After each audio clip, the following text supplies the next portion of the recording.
नमस्कार, मैं हूँ आपके साथ कंचन मिश्रा। अपडेट मीडिया 24x7 में आप सभी का स्वागत है। अपडेट मीडिया 24x7 के समस्त परिवार की ओर से आप सभी को गणतंत्र दिवस की बहुत बहुत शुभकामनाएं। यह दिन हमारे देश की स्वतंत्रता, समानता और भाईचारे का प्रतीक है। 26 जनवरी 1950 को हमारा संविधान लागू हुआ था, जिसने हमें लोकतंत्र में अपने अधिकारों और कर्तव्यों का बोध कराया। हमें गर्व है कि हमारे संविधान ने हर नागरिक को समानता, स्वतंत्रता और न्याय का अधिकार दिया है। यह दिन भारत के संविधान लागू होने की याद में मनाया जाता है। भारत का संविधान 26 जनवरी 1950 को लागू हुआ था। इस दिन दिल्ली के राजपथ पर परेड और झांकियां निकाली जाती हैं। भारत के राष्ट्रपति तिरंगा फहराते हैं और 21 तोपों की सलामी दी जाती है। आओ झुककर सलाम करें उन्हें जिनके हिस्से में ये मुकाम आता है। खुशनसीब होता है वो खून जो देश के काम आता है। ना पूछो जमाने से कि क्या हमारी कहानी है, हमारी पहचान तो बस इतनी है कि हम सब हिंदुस्तानी हैं। ना जियो धर्म के नाम पर, ना मरो धर्म के नाम पर, इंसानियत ही है धर्म वतन का, बस जियो वतन के नाम पर। एक बार फिर से आप सभी को अपडेट मीडिया 24x7 के समस्त परिवार की ओर से गणतंत्र दिवस की बहुत। भारत का गणतंत्र दिवस 26 जनवरी को क्यों मनाया जाता है? जैसा कि आप जानते हैं कि गणतंत्र दिवस हमारा राष्ट्रीय पर्व है जो 26 जनवरी को मनाया जाता है। हर साल गणतंत्र दिवस के दिन भव्य परेड का योजना बनाया जाता है जो इंडिया गेट से राष्ट्रपति भवन तक होता है। इस परेड के दौरान थल सेना, वायुसेना और नौसेना के जवान शामिल होते हैं। इस परेड के दौरान तीन सेनाओं के प्रमुख राष्ट्रपति को सलामी देते हैं। यही नहीं, इस दिन तीन सेनाएं आधुनिक हथियारों का प्रदर्शन भी करती हैं जो राष्ट्रीय शक्ति का प्रतीक है। लेकिन आप जानते हैं कि गणतंत्र दिवस 26 जनवरी को ही क्यों मनाया जाता है? दरअसल 1950 ईस्वी में मुझे भारत सरकार अधिनियम को हटाकर भारत का संविधान लागू किया गया था। संविधान को लागू करने के लिए 26 जनवरी का दिन इसलिए चुना गया क्योंकि साल 1929 में दिसंबर में लाहौर में भारतीय राष्ट्रीय कांग्रेस का अधिवेशन पंडित जवाहरलाल नेहरू की अध्यक्षता में हुआ था। इस अधिवेशन में प्रस्ताव पारित कर इस बात की घोषणा की गई कि यदि अंग्रेज सरकार द्वारा 26 जनवरी 1930 तक भारत को स्वतंत्र देश का दर्जा नहीं दिया गया तो भारत को पूर्ण रूप से स्वतंत्र देश घोषित कर दिया जाएगा। जब अंग्रेज सरकार ने कुछ नहीं किया तब कांग्रेस ने 26 जनवरी 1930 को भारत को पूर्ण स्वराज घोषित कर दिया। 26 जनवरी 1950 के दिन सुबह 10:18 पर भारत एक गणतंत्र बना। इसके 6 मिनट बाद 10:24 पे राजेंद्र प्रसाद ने भारत के पहले राष्ट्रपति के रूप में शपथ ली। इस दिन पहली बार बतौर राष्ट्रपति डॉक्टर राजेंद्र प्रसाद बग्घी पर बैठकर राष्ट्रपति भवन से निकले थे। इस दिन पहली बार भारतीय सैन्य बल की सलामी ली। पहली बार उन्हें गॉर्ड ऑफ स्वामित्व दिया गया था। गणतंत्र दिवस के दिन भारत में राष्ट्रीय अवकाश भी घोषित किया जाता है। यह हमारे देश के लिए बेहद ही खास पर्व है। साथ ही यह हमारे लिए बेहद ही गर्व का विषय है कि हमारे राष्ट्र को एक गणराज्य के रूप में स्थापित हुए 76 वर्ष पूरे हो चुके हैं। देश की संप्रभुता और एकीकरण को दर्शाने वाला यह त्योहार हर भारतीय के मन में देशभक्ति की भावना का संचार करता है। 26 जनवरी 1950 21 तोपों की सलामी के साथ तिरंगा फहराते हुए राष्ट्रपति डॉक्टर राजेंद्र प्रसाद ने स्वतंत्र भारत का स्वनिर्मित संविधान लागू किया। भारत के नए युग की शुरुआत के साक्षी देशवासियों सहित सी गोपालाचारी, जवाहरलाल नेहरू, सरदार पटेल जैसे गणमान्य बने। मात्र 3 साल पहले आजादी की सुबह देखने वाले देश ने अपना संविधान बनाकर विश्व को अपनी संप्रभुता का परिचय दिया। हालांकि ये डगर इतनी आसान नहीं थी। इतिहास के पन्नों को टटोले तो मालूम होता है कि स्वराज के साथ ही अपने संविधान, हक और हुकूम की लड़ाई बेहद चुनौती भरी थी।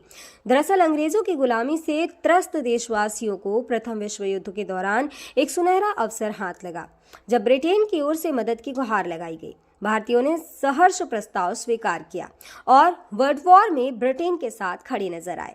यह उद्देश्य के साथ कि उन्हें आगे चलकर अंग्रेजों की हुकूमत से आजादी मिल जाएगी। लेकिन एक बार फिर अंग्रेज अपनी बात से पलटते नजर आए और आजादी के बदले लेकर आए भारत सरकार अधिनियम 1919। इस अधिनियम का असर ये रहा कि देश के कुछ बड़े प्रांत में दोहरी शासन प्रणाली व्यवस्था लागू हुई। इसके तहत स्वास्थ्य, शिक्षा, कृषि जैसे विषयों को भारतीय मंत्रियों के सम्मुख सौंप दिया गया था। वहीं दूसरी तरफ से सैन्य, रक्षा और विदेशी मसले जैसे अहम मुद्दे वायसराय के अधिकार क्षेत्र में रहे। इसके अनुरूप भारतीयों को यह आश्वासन दिया गया कि इस अधिनियम से पड़ने वाले प्रभावों का विषय में भविष्य में आकलन किया जाएगा। अंग्रेजों के इसी कदम ने जमीन तैयार की साइमन कमीशन की। जो साल 1928 में भारत की धरती पर दाखिल हुआ। साइमन कमीशन ने बड़े ही नाटकीय अंदाज में संवैधानिक सुधारों की समीक्षा कर अपनी रिपोर्ट तैयार की। लेकिन अब समय बदल गया है। अब देशवासी अंग्रेजों के बहकावे में नहीं आने वाले थे, क्योंकि स्वराज के साथ साथ अपने संविधान की मांग भी धीरे धीरे देशवासियों के मन में परवान चढ़ने लगी थी। साइमन कमीशन रिपोर्ट के बाद देश भर में जमकर आंदोलन हुए। इसे शांत करने के लिए ब्रिटिश सरकार ने राउंड टेबल कॉन्फ्रेंस का आयोजन किया। हालांकि देश के सभी वर्ग के नेता इसमें शामिल नहीं थे, इसलिए ये एक असफल प्रयास सिद्ध हुआ। लेकिन जहां एक तरफ ब्रिटिश हुकूमत भारतीयों के इरादों को एक बार फिर भुलाने के जद्दोजहद में लगी थी, तो वहीं दूसरी तरफ देश के वीर सपूतों ने अपने संविधान का खाका तैयार भी कर लिया था। साल 1928 में मोतीलाल नेहरू सहित 8 कांग्रेस नेताओं ने एक संविधान का मसूदा तैयार किया, जिसकी नींव 1921 में भारतीय राष्ट्रीय कांग्रेस के कराची अधिवेशन में तय की गई थी। इस तरह स्वतंत्र भारत के संविधान की रूपरेखा सजने लगी थी। समय का पहिया आगे बढ़ता गया। फिर आया गवर्नमेंट ऑफ इंडिया एक्ट 1935, जिसे हमारे संविधान का संरचनात्मक आधार कहा जाता है। दूसरे शब्दों में कहें तो यह एक फाउंडेशन बन गया, जिसके ऊपर मौजूदा संविधान की भव्य इमारत खड़ी हो गई। एक्ट 1935 भारत के लिए आज़ादी की सुगबुगाहट के साथ आया, लेकिन आज़ादी की आहट के साथ मुस्लिम लीग और कांग्रेस के बीच मतभेदों की खाई गहरी होती जा रही थी। दोनों के बीच तल्खियां इतनी बढ़ चुकी थी कि बुनियादी मुद्दों पर भी समझौते की गूंज तक नहीं रही थी। हालांकि इन सभी विवादों से आगे बढ़ते हुए भारतीय नेता अपने लक्ष्य की ओर बढ़ रहे थे। दूसरे विश्व युद्ध के दौरान 1945 में सभी पार्टियों की सहमति से संविधान का प्रारूप तैयार कर लिया गया था, जिसे सार्वभौमिक वयस्क फ्रेंचाइजी स्वतंत्रता और समानता के साथ अल्पसंख्यकों के अधिकारों की रक्षा का विशेष ध्यान रखा गया था। इसके साथ ही भारत छोड़ो आंदोलन और आजाद हिंद फौज की निर्भीकता ने अंग्रेजों ने भारत में अनंत काल तक राज करने का सपना चूर चूर कर दिया था। जैसे जैसे भारतीय राष्ट्रीय आंदोलन जोर पकड़ता गया, ब्रिटिश हुकूमत पर संविधान निर्माण के लिए संविधान सभा के गठन का दबाव भी बढ़ता गया। इस गहमा गहमी के बीच आखिरकार 9 दिसंबर 1946 में नई दिल्ली के संवैधानिक हॉल में संविधान सभा की पहली बैठक हुई, जिसमें महात्मा गांधी को छोड़कर उस वक्त के राष्ट्रीय आंदोलन से जुड़ी करीब हर बड़ी शख्सियत शामिल थी, जिसका मुस्लिम लीग ने भारत को 2 हिस्सों में बांटे नए मुल्क पाकिस्तान की मांग को लेकर बैठक का बहिष्कार किया। लिहाजा पहली बैठक में कुल 207 सदस्यों ने हिस्सा लिया, जहां सभा के सबसे वरिष्ठ सदस्य डॉक्टर सच्चिदानंद सिन्हा को सभा का अस्थायी सदस्य चुना गया। हालांकि 2 दिन बाद 11 दिसंबर को डॉक्टर राजेंद्र प्रसाद सभा के अध्यक्ष निर्वाचित हुए और डॉक्टर एच.सी. मुखर्जी और वी.टी. कृष्णमाचारी को सभा का उपाध्यक्ष बनाया गया। इसी कड़ी में आया सुनहरा दिन 15 अगस्त 1947 का, जब गुलामी की बेड़ियों को तोड़ भारत ने आज़ादी की नई सुबह देखी। देशवासियों में जोश भरते हुए आज़ाद भारत के प्रथम प्रधानमंत्री जवाहरलाल नेहरू ने बुलंद आवाज में देश को संबोधित किया। इतिहास के पन्नों में यह भाषण ट्रस्ट विद डेस्टिनी नाम से दर्ज हुआ। इसके साथ ही तेज हुई संविधान निर्माण की प्रक्रिया। आज़ादी के बाद चुनौतियों में इजाफा हुआ। संविधान पर सामग्री की कमी थी, लेकिन उसका सही चयन और उचित व्याख्या का काम बहुत जटिल था। बी.एन. राव द्वारा तैयार किए गए संविधान के प्रारूप पर विचार विमर्श करने के लिए संविधान सभा 29 अगस्त 1947 को एक संकल्प पारित करके प्रारूप समिति का गठन किया। इसके अध्यक्ष के रूप में डॉक्टर भीमराव अंबेडकर को चुना गया। इस समिति में अंबेडकर के अलावा 6 और सदस्य थे। संविधान निर्माण के दौरान कई अहम फैसले लिए गए, जिसके राष्ट्रमंडल के समूह में भारत की सदस्यता, राष्ट्रध्वज का चयन, साथ ही राष्ट्रगान और राष्ट्रनीति का चुनाव शामिल था। यहाँ दिलचस्प बात यह है कि संविधान में सबसे पहले नंबर पर आने वाली उद्देशिका सबसे अंत में पारित हुई। संविधान अगर राजनीतिक असंवैधानिक दस्तावेज है, तो पीएमएल एक ग्रंथ को दार्शनिक नजरिया प्रदान करती है। डॉक्टर भीमराव अंबेडकर की अगुवाई में संविधान निर्माताओं ने 60 देशों के संविधानों का अध्ययन किया। 4 नवंबर 1948 को संविधान का अंतिम प्रारूप पेश किया।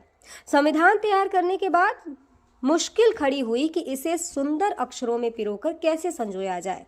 इस उधेड़-बुन के बीच प्रेम बिहारी नारायण रायजादा का नाम सामने आया, जो कि अपने दौर के सबसे विख्यात कैलीग्राफर थे।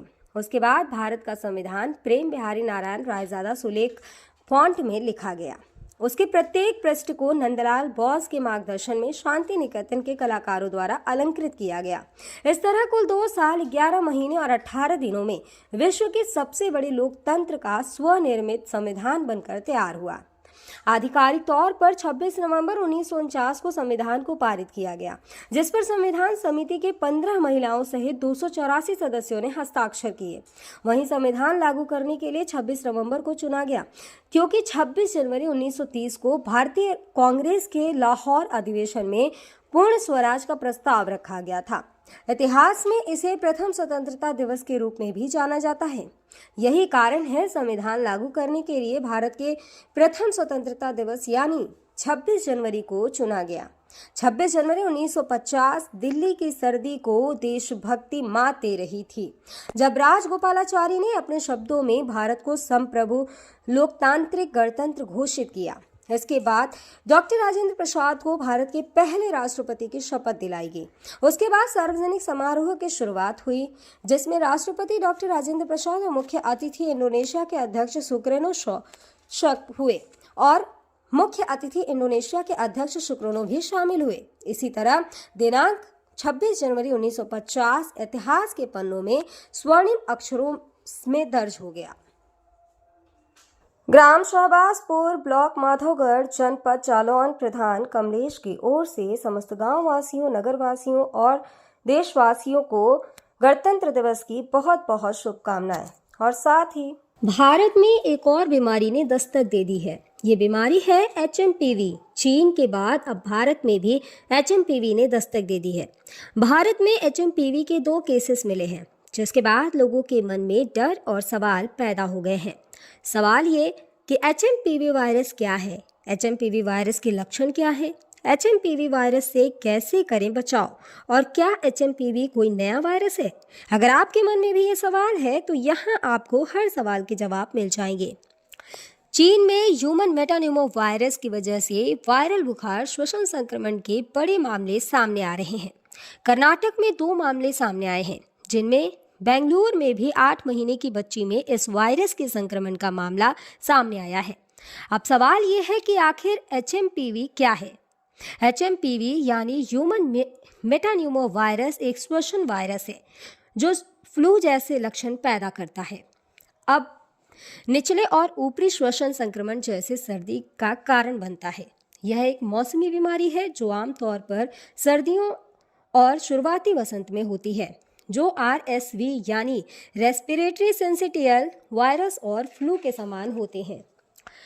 इससे बचाव के लिए HMPV आमतौर पर बच्चों में ही डिटेक्ट होता है। सभी फ्लू सैंपल में से 0.7% में HMPV होते हैं। इसके लक्षण है कि HMPV वायरस को ह्यूमन मेटान्यूमो वायरस या ह्यूमो वायरस कहते हैं, जिसके लक्षण काफ़ी हद तक सामान्य सर्दी जुकाम के समान होते हैं। सामान्य मामलों में यह खांसी या गले में घरघराहट, नाक बहने या गले में खराश का कारण बनता है। छोटे बच्चों या बुजुर्गों में HMPV का संक्रमण गंभीर हो सकता है। कमज़ोर ह्यूमन सिस्टम वाले लोगों में भी ये वायरस गंभीर बीमारी का कारण बन सकता है। कहा जा रहा है कि इस वायरस से संक्रमित मरीजों में सांस लेने में दिक्कत और फ्लू जैसे लक्षण दिखाई दे रहे हैं। इसके इलाज के लिए ज़रूरी है कि इसमें सबसे ज़रूरी होता है कि अगर आपको HMPV के होने का संदेह होता है या इस तरह के कोई लक्षण आपको नज़र आते हैं तो बिना डॉक्टर के सलाह के कोई भी एंटीवायरल दवाओं का इस्तेमाल ना करें। सांस की बीमारी से जुड़े एक्सपर्ट ने लोगों को मानव मेटान्यूमो वायरस से लड़ने के लिए एंटीवायरल दवाओं का आंख बंद कर उपयोग न करने की सलाह दी है। ऐसे में सावधानी बरतें और बिना डॉक्टर के सलाह के कोई भी दवा न लें। फिलहाल इसका कोई टीका अब तक नहीं है। इसके लक्षण जैसा हम पहले ही बता चुके हैं कि सर्दी जुकाम होते हैं। 2023 में England, Britain, Finland, Australia, Canada, America और चीन में HMPV का पता चला था।